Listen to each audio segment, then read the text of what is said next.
Assalamualaikum Bu ya. Assalamualaikum. Saya ingin bertanya terkait menikah ulang atau menikah lagi tapi sama suami sendiri. Karena ada yang pernah bilang menikah ulang agar dapat mempunyai keturunan. Apakah diperbolehkan Bu ya? Terima kasih atas jawabannya. Assalamualaikum warahmatullahi wabarakatuh.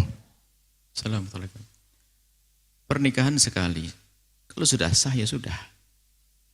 Enggak ada pengulangan kecuali terjadi keraguan-raguan. Keraguan-raguan karena ilmu, bukan karena was-was. Mungkin karena masalah walinya, masalah syahidnya, saksinya. Mungkin. Tapi kalau sudah sebuah pernikahan dianggap sah, tidak perlu diulang lagi. Adapun pengulangan yang terjadi karena alasan pengen hamil, tidak tahu ilmu dari mana. Memang kalau orang nggak bisa hamil, datang ke dokter, petunjuk seperti apa program kehamilan. Ini yang perlu, bukan mengulang nikah. Kalau nikah sudah sah, nikah berikutnya nggak akan dianggap sebagai pernikahan. Apa artinya? Wong suami istri sudah nikah kok suruh nikah lagi. Secara ilmu kan begitu, untuk apa? Kok ada pengulangan nikah? Tidak ada. Selagi nikah sekali sudah sah nggak ada. Yang kedua, ketiga adalah tidak ada artinya. Nggak ada artinya. Kecuali ada sebagian ulama mengajari nikah lagi, itu tentu ada sebab. Mungkin masalah walinya dulu salah dan sebagainya atau apa. Tapi biasanya hal yang demikian itu memang tidak diekspos, tidak diberitakan tentang apa sebabnya. Tapi kalau untuk kehamilan, kalau kehamilan ini bukan begitu. Kehamilan itu ada dua cara. Yang pertama adalah, tentu ada tiga barangkali mungkin. Pertama adalah berdoa terus. Doa terus ya. Memohon kepada Allah. Di antaranya adalah memperbanyak istighfar malam. Istaghfiru rabbakum innahu kana ghaffara. Yursilis sama alaikum midrara wa yumdidkum bi amwali wa banin. Allah menjanjikan, berbanyaklah istighfar, maka Allah akan berikan karunia, hujan, curahan hujan, akan beri rizki dan diberi anak. Makanya mengadu kepada Allah di antaranya adalah memperbanyak istighfar khusus. Istighfar khusus. Bukan istighfar dari dosa, iya, akan tapi diniatkan juga untuk mendapatkan keturunan dengan istighfar tersebut. Astaghfiru rabbakum innahu kana ghaffara. Disebutkan di akhirnya, yursilis sama alaikum midrara wa yumdidkum bi amwali wa banin. Allah akan berikan karunia, harta dan juga anak. Baik, kemudian setelah itu, setelah kita berdoa, ya cara zahir. Cara batin sudah berdoa. Berdoa bisa minta doa kepada orang lain, tapi jangan lupa kita berdoa juga. Karena Allah itu dekat kepada hambanya. Setiap hamba yang mengadu, Allah dekat. Kemudian yang kedua adalah melalui program kehamilan lah. Ya, dengan minta petunjuk dokter medis atau sebagainya. Nasihat-nasihat, petunjuk, seperti itu. Ikhtiar zahir. Ikhtiar zahir. Enggak ada nikah lagi di sini. Ikhtiar zahir. Baik, setelah ikhtiar zahir, betul. Zaman ini kita harus menggunakan dengan Allah berdoa. Dengan Allah berdoa tadi. Adapun untuk mengetahui ikhtiar zahirnya ya melalui ahlinya dong. Bisa jadi memang, mohon maaf, ada kadang spermanya lemah, tidak bisa membuahi atau sebagainya, atau mungkin di rahimnya ada sesuatu dan sebagainya. Yang baru setelah itu perlu pengobatan. Kadang-kadang normal, sehat semua, memang Allah belum beri karunia. Ada. Normal, laki-laki normal, perempuan normal. Yang belum dikasih ya sudah, belum dikasih, mau gimana lagi? Allah yang memberi. Baik, setelah usaha zahir dan sebagainya. Kemudian yang ketiga. Yang ketiga ini adalah niat yang benar. Kalau pengen punya anak karena Allah. Bukan sekedar bangga-banggaan. Nah, dengan membenahi niat itu nanti akan menghadirkan dua kesimpulan yang penting. Yang pertama, jika memang pasanganmu itu masih mungkin membuaimu, wahai para wanita. Jika ternyata pasanganmu itu mungkin dibuai, wahai suami, kok belum punya anak, khusnudon, terus berharap kepada Allah. Nah ini, menata hati. Menata hati. Jika ternyata pasanganmu itu, wahai istri, pasanganmu ternyata nggak bisa membuai karena satu hal, dia permasalahan dengan spermanya dan sebagainya. Atau Anda sebagai seorang suami, mendapatkan vonis dari dokter bahwasanya perempuan ini tidak bisa dibuai karena satu hal. Maka apa yang hendaknya kita lakukan? Bahagia adalah tanpa syarat, tidak harus dengan anak, harus paham. Jangan menjadikan hidup masalah gara-gara nggak punya anak pasangan. Gara-gara nggak punya anak. Ini problem. Hidup di dunia biarpun dengan 10 anak, 15 anak, 20 anak itu juga terbatas. Umur 70, 80, 90 mengakhiri kehidupan dunia ini. Hidup yang abadi dan tidak akhirat. Maka yang tidak punya anak tidak perlu menjadikan rumah tangganya berantakan, menyalahkan pasangannya. Ini justru ini yang perlu kami tekankan yang ketiga ini. Bahkan yang kedua pun ternyata tidak perlu. Kecuali memang ada tanda-tanda sakit. Tanda-tanda sakit, nggak sehat dan sebagainya, perlulah datang ke dokter, barangkali bisa diobati. Cuman kalau ada orang sehat dan sebagainya, lebih bagus tidak tahu siapa yang memang tidak bisa membuai atau dibuai. Itu lebih bagus supaya tetap husnuzon. Sebab kalau sudah terlanjur tahu, setan berbisik, hati-hati. Bagi yang sudah terlanjur tahu. Kalau sudah terlanjur tahu, awas. Yang mengetahui bahwasanya pasangannya adalah tidak bisa membuai atau tidak bisa dibuai, bukan seorang perempuan menemukan suaminya adalah lemah, tidak bisa membuai, maka tidak boleh. Itu menjadi sebab dia marah-marah dan seterusnya. Atau seorang suami mengetahui istrinya tidak bisa dibuai karena satu hal, ya sudah. Kalaupun tidak merawat anak sendiri, kita bisa merawat anaknya orang. Tapi merendahkan, menyakitkan. Karena dia seperti itu juga bukan kemauan dia. Makanya yang ingin kontrol dokter untuk mengetahui siapa yang mandul, harus punya persiapan mental. Jangan sampai setelah tahu justru malah berantakan dalam hidup. Ini yang perlu kami ingatkan. Kecuali bisa menjadi orang suatu ketika sebuah kisah. Ini sebuah kisah. Makanya kalau saya bicara begini, ini nasihat yang penting. Sebab kadang-kadang gara-gara punya anak berantem, ribut. Masya Allah. Di dunia ini ribut, tidak punya anak lagi.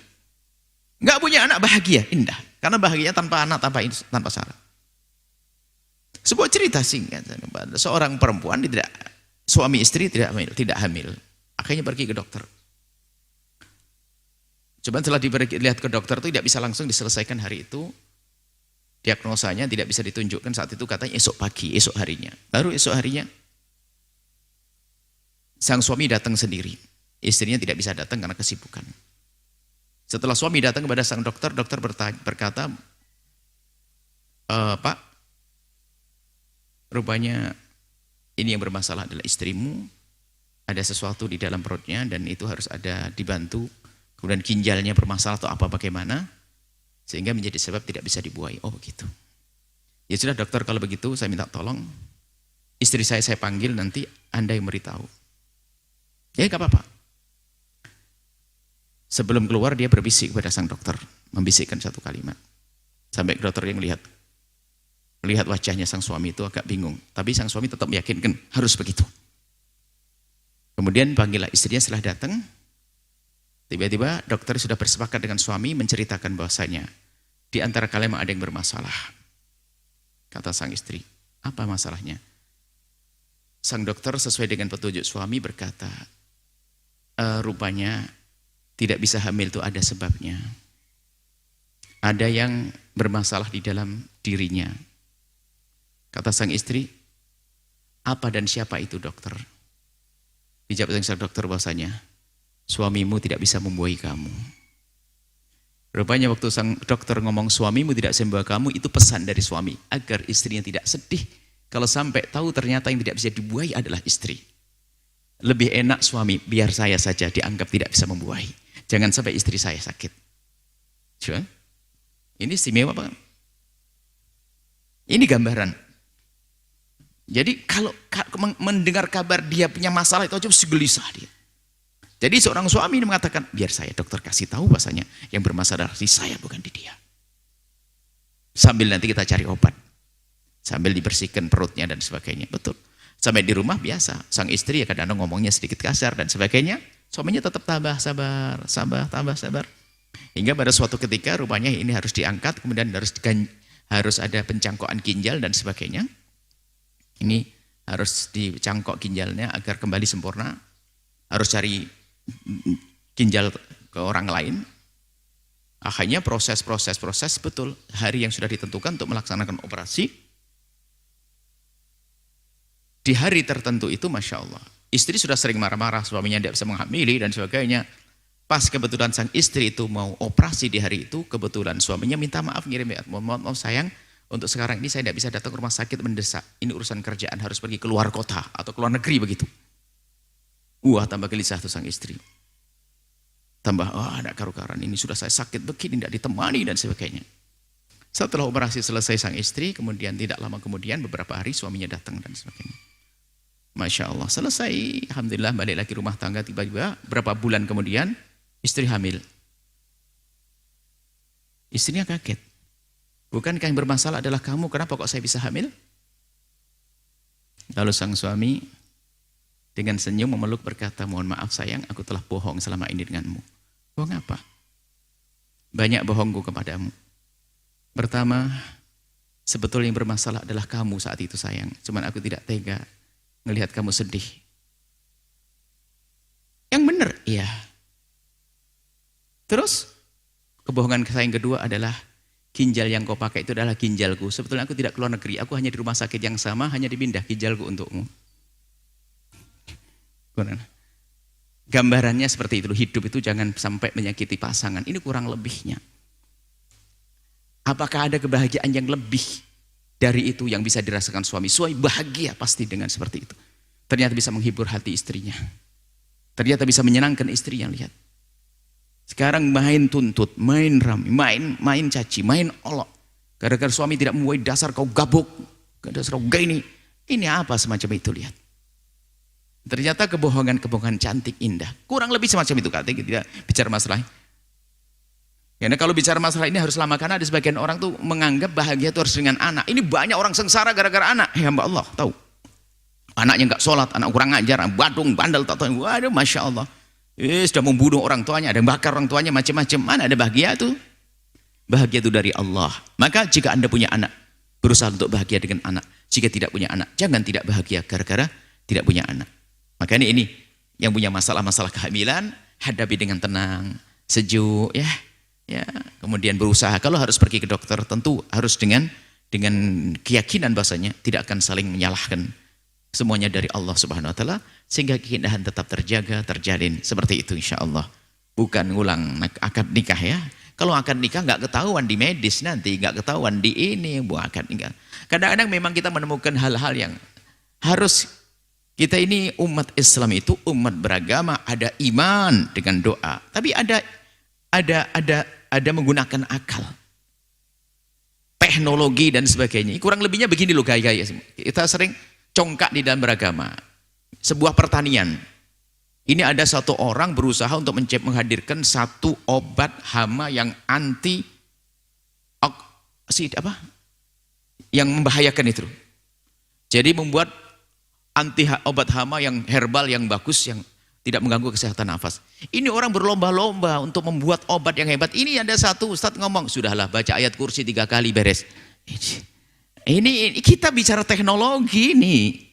Bicara kemajuan, masalah kehamilan juga. Memang berdoa iya, istighfar kita laksanakan, minta doa iya. Dengan doa-doa yang diajarkan, kemudian berusaha cara zahir, terapi segala macam itu harus. Enggak cukup doa Allahumma ya Allah, Allahumma rizukna. Loh. Allah mengajarkan kita mengadu kepada Allah yang pertama, tapi usaha zahir harus dilaksanakan dong. Seperti itu kurang lebihnya. Jadi semoga Allah Subhanahu Wa Taala jadikan anak-anak kita menjadi sebab kebahagiaan kita di dunia dan di akhirat. Dan yang tidak punya anak, dan memang pasti secara zahir tidak punya anak, biarpun Anda tidak punya anak di dunia. Kalau Anda tidak punya anak di dunia, banyak contoh Anda. Siti Aisyah orang yang sangat dicintai Nabi nggak punya anak. Imam Nawawi orang besar nggak punya anak. Akan tapi mereka punya anak akhirat yang banyak. Mereka manfaat untuk umat Nabi Muhammad. Didermakan hartanya, didermakan ilmunya, sehingga semua orang jadi anaknya. Imam Nawawi anaknya banyak, jutaan bahkan. Anak-anak akhirat. Itu saja, Allah a'lam bishawab. Sahabat Al-Bahjah TV, setelah menyaksikan video ini, jangan lupa bersolawat kepada baginda Nabi Muhammad. Shollu ala Nabi Muhammad. Allahumma sholli alaihi wa ala alihi wa sahbihi.